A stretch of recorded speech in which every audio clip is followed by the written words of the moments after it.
I showed up at my ex-boyfriend's engagement party. He grabbed my arm in a panic, begging me not to make a scene. I rolled my eyes and walked straight past him, heading directly for his Uncle Ford. "I'm pregnant. It's yours." Ford stared at the pregnancy test in my hand for a long, unreadable moment. Then he pulled me down to sit beside him, draped his arm around my shoulder, and smiled. "What?"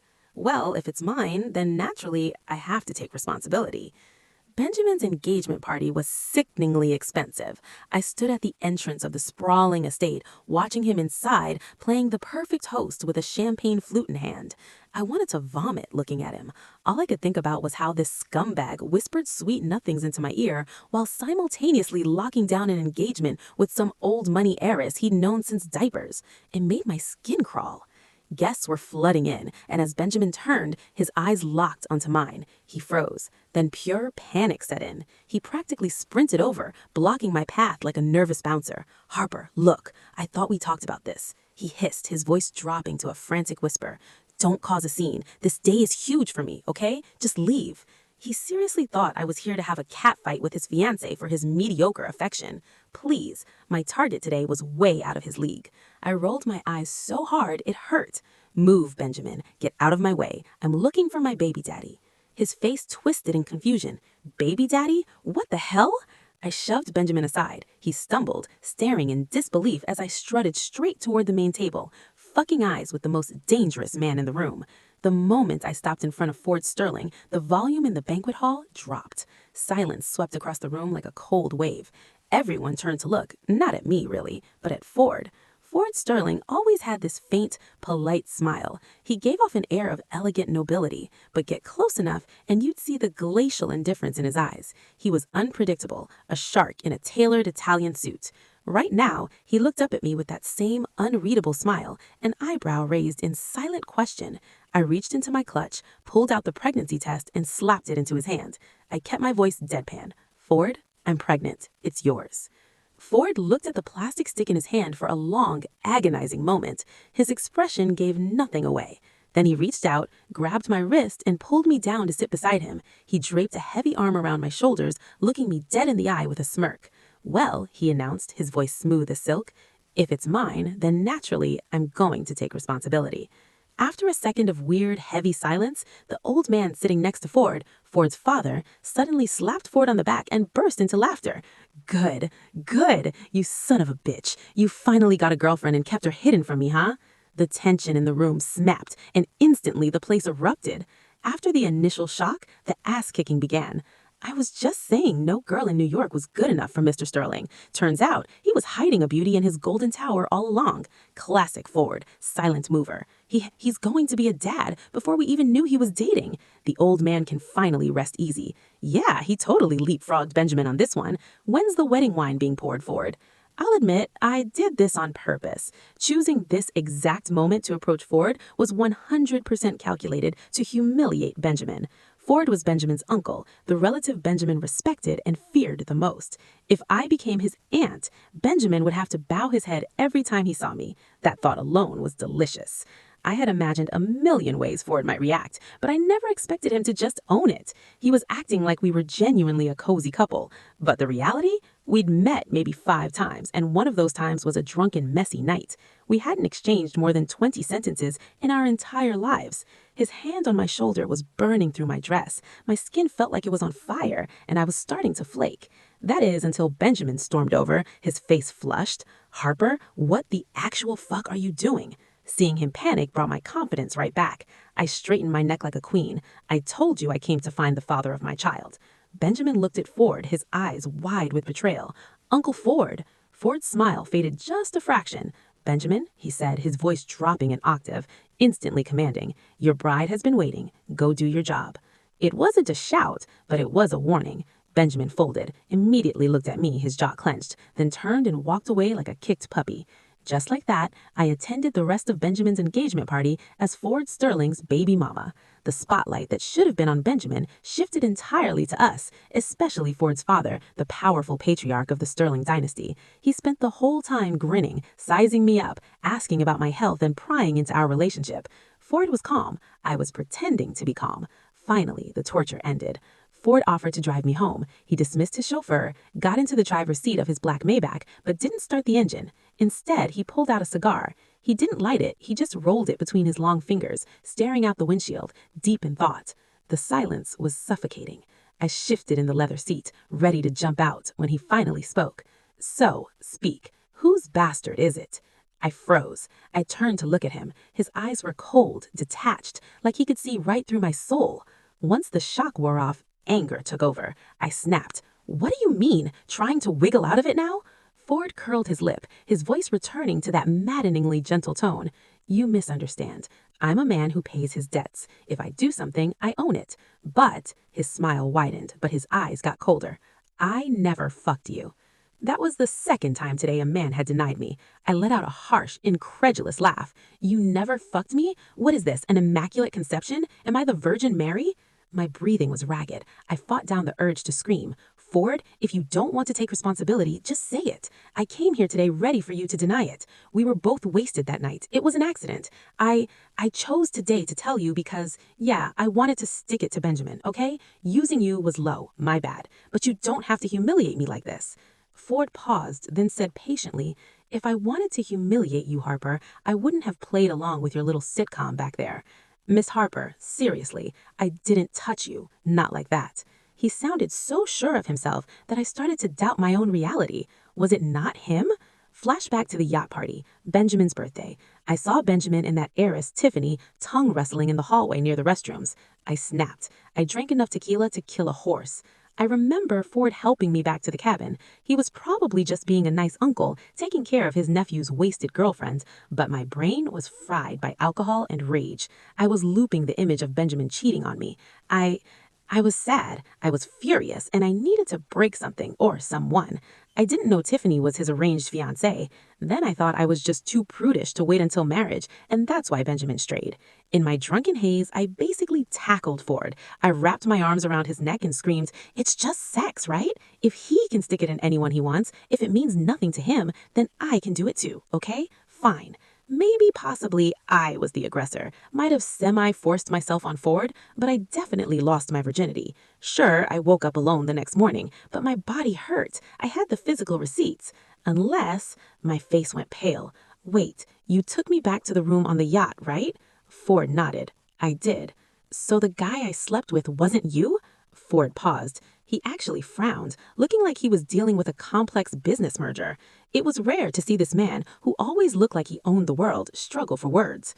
I stared him down. He pressed his tongue against the inside of his cheek and sighed. I wasn't clear enough, Harper. I touched you. I just didn't touch you in a way that makes babies. Excuse me? Ford crushed the expensive cigar in his hand.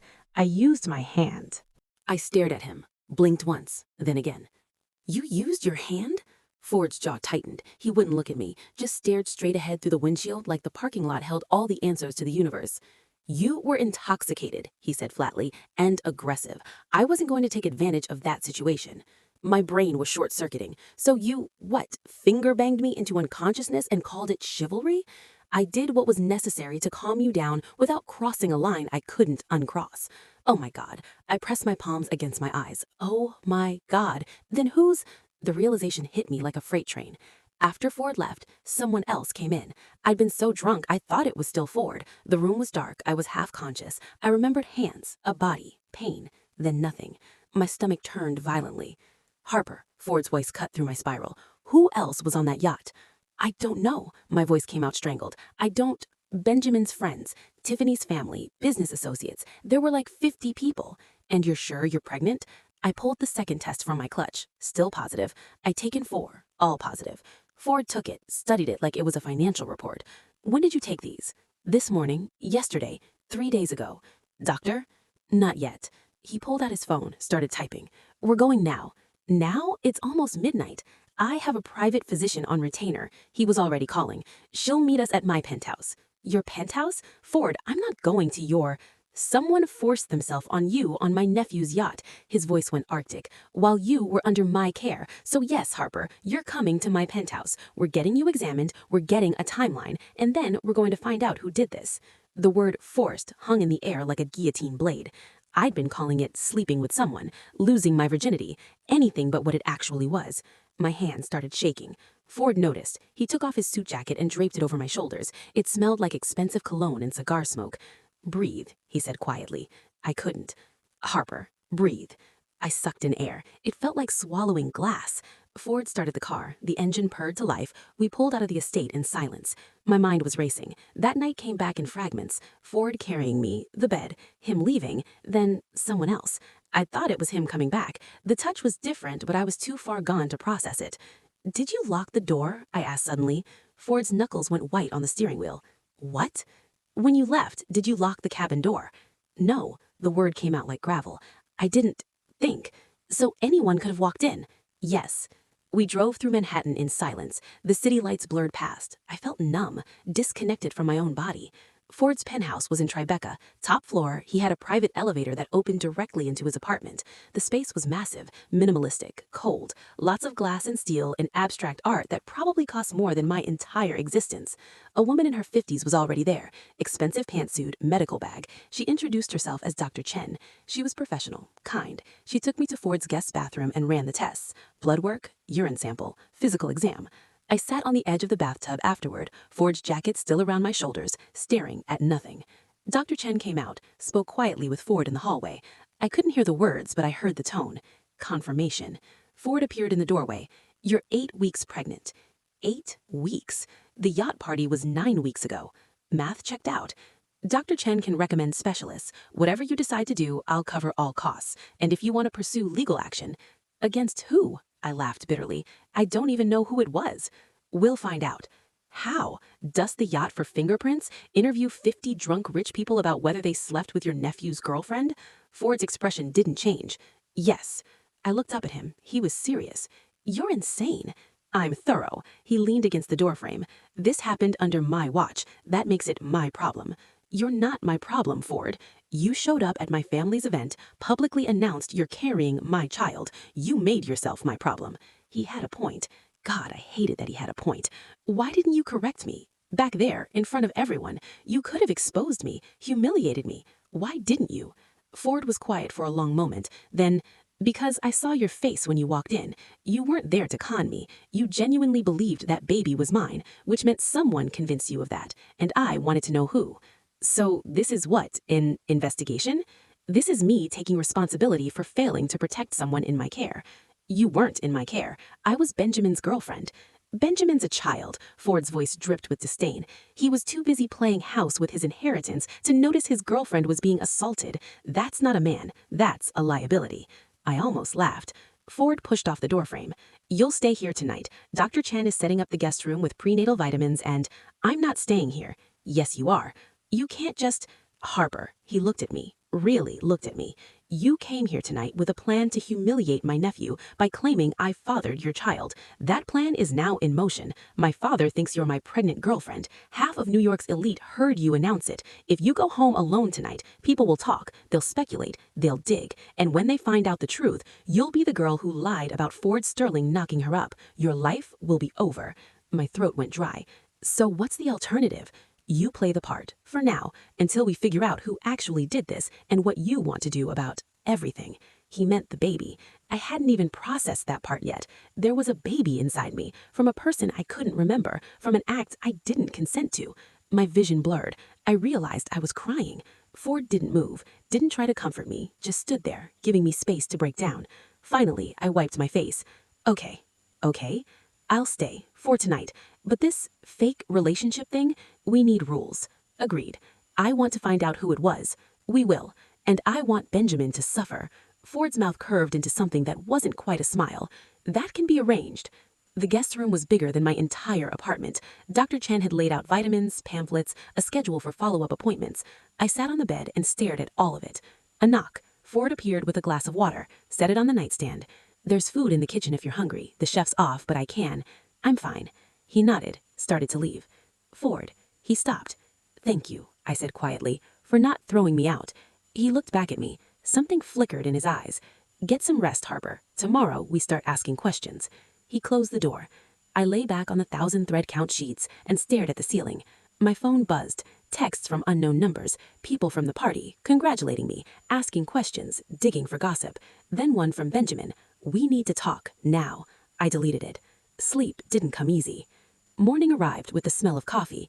I found Ford in the kitchen, already dressed for war in a charcoal suit, reading something on his tablet. "There's breakfast," he said without looking up, "and we have a meeting at 10. Meeting? With my head of security. He's pulling together a list of everyone who had access to that yacht. We'll cross-reference with who was still there after midnight, narrow it down." I poured coffee. My hands were steadier today. "You really think we can figure this out? I don't fail at things I commit to." He finally looked up. "But you need to remember everything you can about that night, every detail, no matter how small." I sat across from him. "I remember Benjamin and Tiffany. I remember getting drunk. I remember you taking me to the cabin, and then fragments. Someone's weight, the door closing, pain, then nothing. Voice?" I shook my head. "It was dark. I thought it was you. I didn't—" My voice cracked. Ford's expression hardened. "We'll find him. And then what? Then you decide what happens to him." The promise in his voice was dangerous. My phone rang. Benjamin again. Ford noticed. "You should answer. Keep up appearances." I stared at the phone. "I don't know if I can—" "Ford, Ford's voice was firm. "If you want him to suffer, you need to make him think he's losing his mind. Answer the phone, be sweet, be normal, make him question everything." He was right. I answered, put it on speaker. "Allison, what the fuck was last night?" Benjamin's voice was strained, desperate. I leaned back in my chair, playing it cool. "What do you mean? You, Uncle Ford? You're pregnant?" "Yep. How? When? Why didn't you tell me?" "Why would I tell you, Benjamin? We broke up. You're engaged to someone you were already fucking while we were together." Silence. Then, "That's not—" "It was arranged. It didn't mean anything." "Cool story. Anyway, I've moved on, clearly." "With my uncle? He's a good man, takes responsibility, unlike some people." "Benjamin, this is insane. Uncle Ford doesn't— He's not the relationship type. He's using you." I glanced at Ford. He was watching me with those cold, calculating eyes. "Or maybe you just never knew him as well as you thought." I kept my voice light. "Listen, Benjamin, I'm happy. Ford's happy. Your dad seemed thrilled. Why are you making this weird?" "Because it is weird. You dated me for 2 years and suddenly you're pregnant with my uncle's baby? That's what happens when you cheat on people, Benjamin. They find someone better, older, richer, more attentive, someone who actually gives a shit." I could hear him breathing hard on the other end. "I have to go," I said sweetly. "Ford's making breakfast. Bye." I hung up. Ford took a slow sip of his coffee. "Well done." "I feel sick." "Good. Use that." My phone buzzed again. This time it was a text from an unknown number. "Congratulations on the baby. T. Tiffany." "She's reaching out," I showed Ford. He read it. "Interesting. You think she knows something? Tiffany's father owns half the shipping industry on the East Coast. She doesn't make moves without calculating outcomes. If she's contacting you, there's a reason." "Should I respond?" Ford thought for a moment. "Yes, be gracious. Feel her out." I typed back, "Thank you. Hope the engagement party wasn't too overshadowed." Her response came immediately. "Can we meet for coffee? Just us. I'd like to talk." I showed Ford. His eyes narrowed. She wants to negotiate. Negotiate what? Damage control or information. Either way, he stood. "You're meeting her. Wear a wire." "A wire?" "Ford, this isn't a mob movie." "No, it's worse. It's New York high society. Everything's a power play." He pulled out his phone. "My guy will have something discreet ready in an hour." This was spiraling, but I was already in too deep to back out now. The wire was tiny, clipped to my bra. Ford's security guy showed me how it worked. "Just talk naturally," he said. "We'll be listening from the van outside." I met Tiffany at a cafe in Soho. She was already there, looking perfect in cream cashmere and pearls. She stood when she saw me, smiled. "Harper, thanks for coming." We sat, ordered drinks, made small talk about nothing. Then she leaned in. "I need to ask you something," Tiffany said quietly, "and I need you to be honest." "Okay. Is that baby really Ford's?" I kept my face neutral. "Why would you think it's not?" "Because I've known Ford Sterling my entire life. He doesn't do relationships. He doesn't do mess. And you, no offense, are extremely messy." Offense taken. She sighed. "Look, I'm not trying to be a bitch. I'm trying to help you." "Help me how?" Tiffany glanced around, lowered her voice even more. "Ford's playing a game. I don't know what it is yet, but he doesn't care about you, Harper. He cares about power, control, image. If you're pregnant and it's not his, he'll destroy you the second it's convenient. And you're telling me this out of the goodness of your heart? I'm telling you this because Benjamin's spiraling. He thinks you cheated on him with his uncle. My family is questioning whether I should marry into this mess. It's affecting my reputation. So yes, I have an agenda, but that doesn't mean I'm wrong." I sipped my latte. "What do you want, Tiffany?" I want the truth, and I want this situation contained before it blows up both our lives. The truth is I'm pregnant. The truth is Ford's taking responsibility. That's all you need to know. Her eyes hardened. Fine, then let me give you some truth. That night on the yacht, after Ford took you to the cabin, Benjamin was a wreck. He was crying, drunk, rambling about how he loved you but couldn't be with you because of the arrangement, about how he wished he could fix it. My heart clenched. And I managed. And he went looking for you, to apologize, to beg you to wait for him. She paused. I don't know if he found you, but he was gone for about an hour. The room tilted. No, no, no, no. Benjamin? I stood up so fast I knocked over my chair. Harper! I walked out, got to the street, pulled out my phone with shaking hands. Ford answered immediately. Talk to me. She said Benjamin went looking for me, that night, after you left. Silence. Then, get in the car. Simeon is outside. A black SUV pulled up. I got in. Simeon drove. Ford was on the phone the entire ride back, giving orders, making calls. When we got to the penthouse, he was already there, pacing. We need to confirm this. If it was Benjamin... It makes sense, I said numbly. He'd know which cabin. He'd think I was his girlfriend. He'd think he had a right. Ford's jaw was tight. That's not consent, Harper. I know. Even if you were dating, even if you'd been sober, you were unconscious. I know. He stopped pacing, looked at me. Do you want me to handle this? I knew what he meant. Handle it, the way men like Ford Sterling handled problems. Quietly, permanently. I should have said no. I should have said we needed proof first. But all I could think about was Benjamin's face last night, his panic, his audacity to act betrayed. Yes, I whispered. Ford pulled out his phone, and I realized I'd just crossed a line I couldn't uncross. Ford made 3 calls. The first was to his lawyer, the second to a private investigator, the third to someone he didn't name, just said, I need a favor, and hung up. Then he looked at me. We do this carefully, he said. If Benjamin even suspects we're coming for him, he'll lawyer up. His family will close ranks. We'll lose our advantage. What advantage? We have no proof. We have your testimony. We have the timeline. We have Tiffany's statement about him going to find you. And we have something else. What? Benjamin's guilt. He's been calling you non-stop since last night. That's not normal behavior for someone who thinks he's innocent. That's fear. My phone buzzed again. Another text from Benjamin. Harper, please, we need to talk. This isn't right. Ford saw it. Does he know that you don't remember? I thought about it. I never told him I blacked out. I never told him anything about that night. After the party, I avoided him completely. Then I found out about the engagement and ended things. So he thinks you remember, and he thinks you're pregnant with my baby to punish him. Ford's eyes glinted, which means he thinks you know what he did, and you're choosing to destroy him slowly. But I didn't know. He doesn't know that you didn't know. Ford stopped pacing. That's the advantage. My brain was moving too slow. I don't understand. Benjamin thinks you have a nuclear weapon, and you're choosing to use it against me instead of him. He's confused, paranoid, waiting for the other shoe to drop. Ford leaned against his desk. We let him stew. We act like everything's normal. We play the happy couple, and we watch him unravel. And then, he confesses, or he makes a mistake. Either way, we get what we need. It was cold, calculated, exactly the kind of thing I should have been horrified by. Instead, I felt relief. Someone was finally taking this seriously, taking me seriously. Okay, I said. What do I do? You do nothing. You stay here, you rest, you take care of yourself, and, he gestured vaguely at my stomach, that. I handle the investigation. I can't just sit here and... Yes, you can. His voice left no room for argument. You're pregnant. You're traumatized. You just found out you were assaulted. You don't need to play detective. That's what I'm for. This isn't your fight, Ford. You made it my fight the second you walked into that party. He pushed off the desk. Besides, Benjamin's my nephew, my blood. If he did this, it reflects on my family, on me. I have just as much stake in this as you do. That's not quite true, but I was too exhausted to argue. Ford's phone rang. He answered, listened, then looked at me.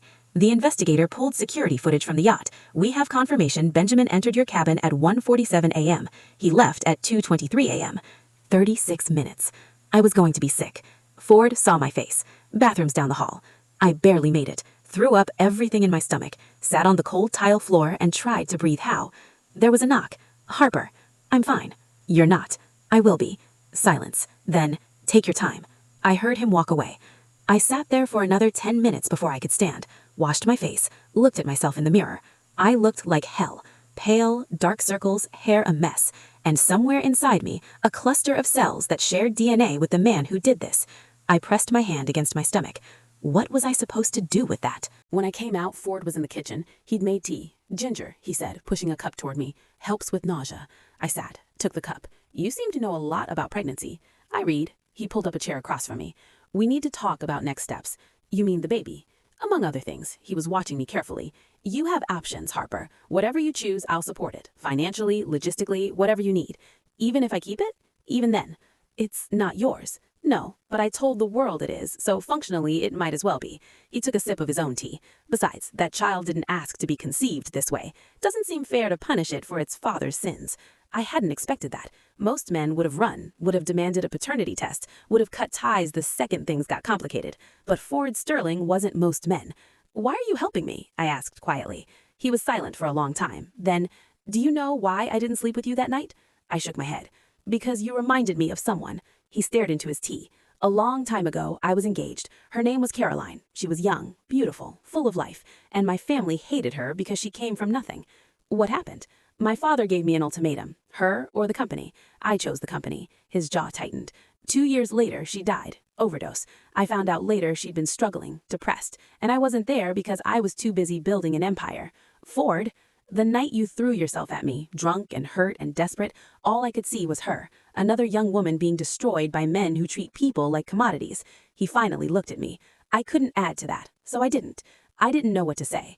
You don't owe me anything for that, Ford continued. I'm not looking for gratitude. I'm telling you because you asked why I'm helping, and the answer is because I failed Caroline. I'm not failing you. This isn't your redemption arc. No, but it is my responsibility. He stood. Now, are you keeping the baby? I wanted to say no, wanted to say I'd book the appointment tomorrow and erase this entire nightmare. But when I opened my mouth, what came out was, I don't know.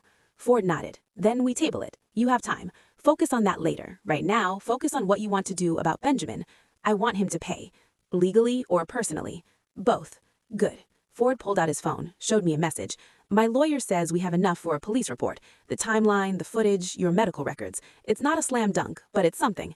But the Sterling family will bury you. Benjamin's father will hire the best defense team money can buy. They'll drag your name through every tabloid. They'll paint you as a scorned ex-girlfriend making false accusations. And Benjamin will walk. My hands clenched around the teacup. So we do nothing? No, we do something smarter. Ford's smile was sharp. We destroy him from the inside, make him untouchable to his own family, worthless to Tiffany's family, a liability instead of an asset. How? Leave that to me. Over the next week, I watched Ford Sterling orchestrate a masterpiece of social destruction. It started small, whispers at business dinners, questions about Benjamin's judgment, concerns about his stability. Then came the leaked emails, nothing damning, just enough to show Benjamin had been sloppy with company information, careless with client relationships. Then the financial audit. Ford suggested it casually at a family dinner. Just standard protocol, he said, making sure everyone's books are clean before the wedding. Benjamin went pale. I watched it all from Ford's penthouse, playing the role of dutiful girlfriend. We had dinner with Ford's father. I wore a demure dress and smiled pleasantly while the old man asked invasive questions about my background. Waitress, huh? He'd grunted. Honest work. Thank you, sir. And you're how far along now? 10 weeks. He'd patted my hand. Ford could use some softness in his life. Too much business, not enough living. Ford had said nothing, just refilled my water glass. Later, in the car, I'd asked, does he really think we're together? He wants to think we're together. There's a difference. And when he finds out the truth, there is no truth anymore. There's only the story we're telling. It should have scared me how good Ford was at this. Instead, it turned me on, which was fucked up. But everything about this situation was fucked up, so why not add inappropriate attraction to the list? The breaking point came 2 weeks later. Benjamin showed up at Ford's building, drunk, screaming in the lobby. Security called up. Ford told them to let him through. Are you insane? I hissed. Trust me. The elevator doors opened. Benjamin stumbled out. He looked terrible, unshaven, bloodshot eyes, suit wrinkled. Uncle Ford, his voice was slurred. We need to talk. Then talk. Benjamin's eyes found me, standing behind Ford in a silk robe, hair down, looking every bit the woman who belonged here. Harper, he breathed. Please, you have to tell him. Tell him what, Benjamin? That... He stopped, swallowed hard. That night on the yacht, I thought... You thought what? Ford's voice was ice. Benjamin's face crumpled. I made a mistake. What mistake? I went to her cabin after you... I was drunk. I thought she was my girlfriend. I thought she wanted... She was unconscious, Ford said flatly. Benjamin flinched. I didn't know. There were pills on the nightstand. I thought she'd taken something to sleep. I thought... You thought you'd fuck your unconscious girlfriend without asking. I stepped forward. That's what you thought, Benjamin. No, I mean, yes, but Harper, you have to understand. We'd been together for 2 years. I had permission, implied consent from our relationship. There's no such thing as implied consent when someone's passed out, you absolute fucking moron. Ford's control was slipping. I could hear it in his voice. Benjamin turned to him desperately. You don't understand. I love her. I was going to call off the engagement. I was going to choose her. But then she broke up with me, and now she's with you. And he looked at my stomach. Is it even yours, or is it mine? Silence. Ford looked at me. I looked at Benjamin, and I made a choice. It's yours. Benjamin's face went white. What? The baby. It's yours. Ford never touched me. I lied. I lied because I wanted you to suffer, the way you made me suffer. And it worked. Look at you. You're falling apart. Harper. But here's the thing, Benjamin. Even though Ford isn't the father, he's still more of a man than you'll ever be. Because when I told him the truth, he didn't run, he didn't deny it, he didn't make excuses. I stepped closer. He helped me figure out who actually slept with me, which was you, by the way, in case that wasn't clear. Benjamin was shaking. I didn't force myself on you. We were together. It was... Say it again, Ford said quietly. Say you didn't force myself on her while looking at me. Benjamin met his uncle's eyes and crumbled. I'm sorry. I'm so sorry. I was drunk and stupid, and I thought she'd forgive me. I thought we'd get back together and it would all be fine. And get out, Ford said. Uncle Ford, please, get out of my home before I throw you out. Benjamin ran. The elevator doors closed behind him. I stood there, shaking. Ford pulled out his phone. I recorded all of that. Good. We can go to the police now, press charges. This is a full confession. Okay. Harper, he stepped closer. Are you sure? Once we do this, there's no going back. His life is over. I thought about Caroline, about all the women who got destroyed by men like Benjamin, about the baby inside me that didn't ask for any of this. I'm sure. Ford made the call. The arrest happened quietly. No press, no spectacle, just Benjamin being led out of his apartment in handcuffs at 6 a.m. By noon, Tiffany had called off the engagement. By evening, Benjamin's father had disowned him. By the next morning, the charges were filed. Sexual assault, evidence, video footage, medical records, recorded confession. The Sterling family tried to make it go away, but Ford was a Sterling too, and he had more power than Benjamin's father ever would. So the case proceeded, and I sat in Ford's penthouse watching the news coverage, feeling absolutely nothing. You should eat, Ford said, appearing with a plate. Not hungry. The baby needs... I know what the baby needs. I looked at him. I'm keeping it. He sat down slowly. Okay. I don't expect you to... Harper, he cut me off. I told the world this baby's mine. I meant it. Whatever happens next, I'm in this, if you want me to be. Why would you do that? Because someone should, he shrugged. And I have the resources, the space, the ability to give that child a good life. Out of guilt? Out of choice, he met my eyes. I'm choosing this, choosing you, choosing to be better than the men in my family who let women fall through the cracks. I wanted to argue, to tell him he was insane, that this was too much, but I was so tired of fighting. Okay, I whispered. Okay? Okay, you're in. Ford nodded. Then we should make it official. Official how? He pulled a small box from his pocket. I stared. You're not serious. Completely serious. He opened it. A ring. Simple, elegant, expensive as hell. Marry me, Harper. That's insane. Probably. We barely know each other. We'll learn. This isn't a romance, Ford. This is damage control. Does it matter? He held the ring out. You need stability. The baby needs legitimacy. He paused. I need to not feel like I'm wasting my life building empires for corpses. That's the saddest proposal I've ever heard. Is that a no? I looked at the ring, at Ford, at the impossible situation we'd built together, and I laughed. Actually laughed. Fine, I said. Let's get married. Why the hell not? Ford slipped the ring on my finger. It fit perfectly. Of course it did. We got married 3 weeks later. City Hall. No guests. Just us and a judge. I wore white. Ford wore Armani. We said our vows like we were reading a grocery list. And when the judge said, you may kiss the bride, Ford gave me the most chaste, awkward peck I'd ever experienced. We left as husband and wife. The media lost their minds. Ford Sterling secretly weds pregnant mystery woman. Sterling heir marries ex-girlfriend of nephew currently facing assault charges. Scandal rocks New York's elite as Ford Sterling claims love child. My phone exploded. Ford's publicist handled it. Just smile and don't comment, she instructed. Let them speculate. So we did. We attended charity galas, business dinners, family functions. Ford introduced me as his wife. I played the part. And slowly, somewhere between the morning sickness and the tabloid speculation and the surreal domesticity of sharing space with Ford Sterling, I realized something. I didn't hate this. I should have. This was fake, transactional, built on lies and trauma and revenge. But Ford was wasn't the right word.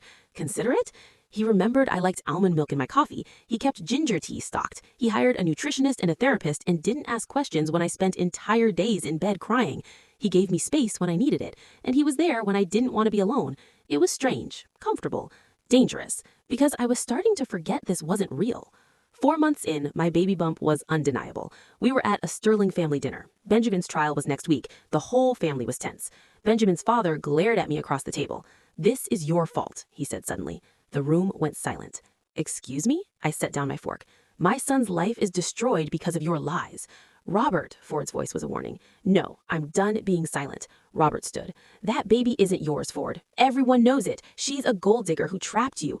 "Careful," Ford's voice dropped to something lethal. "Or what? You'll cut me off too?" Robert laughed bitterly. "You've already chosen her over family, over blood. For what? A piece of—" Ford stood so fast his chair fell over. The room froze. "Finish that sentence and I will personally ensure you lose everything. Your position in the company, your reputation, your freedom." Robert paled. "You wouldn't. Try me." Ford's father cleared his throat. "That's enough, both of you. Robert, sit down. Ford, control yourself." "No." Ford grabs my hand. "We're leaving. Harper doesn't need to sit here and be insulted by people who enabled a rapist." We walked out. In the car, I was shaking. "I'm sorry," Ford said. "For what?" "For them, for putting you through that. You didn't put me through anything. I chose this. You shouldn't have had to." I looked at him, really looked at him. This cold, calculating man who'd built walls around himself so high no one could reach him, who'd let me in anyway. "Ford," I said quietly, "why did you really marry me?" He was silent for a long time. Then, "Because when you walked into that party, you were the first person in 20 years who didn't want something from me. You wanted revenge, justice, but not me, not my money or power or name. I literally claimed you fathered my baby. Out of desperation, not calculation." He pulled up to a red light. "You were honest in your chaos. It was refreshing. That's the saddest proposal I've ever heard." He almost smiled. "Get used to disappointment, Mrs. Sterling." Mrs. Sterling. That was the first time he'd called me that. It shouldn't have made my heart skip, but it did. Benjamin's trial lasted 3 days. I testified, told the truth, all of it. His lawyer tried to destroy me. "Isn't it true you were jealous of Mr. Sterling's engagement?"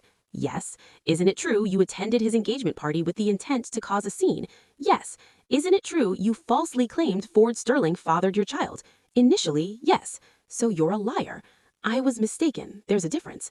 The jury didn't love me, but they loved Benjamin less. Guilty on all counts. 5 years minimum. I felt nothing watching him get sentenced. Just empty. Outside the courthouse, Ford pulled me close. "It's over," he said. "Is it?" "The legal part, yes." I leaned against him. "What about the rest?" "The rest we figure out together."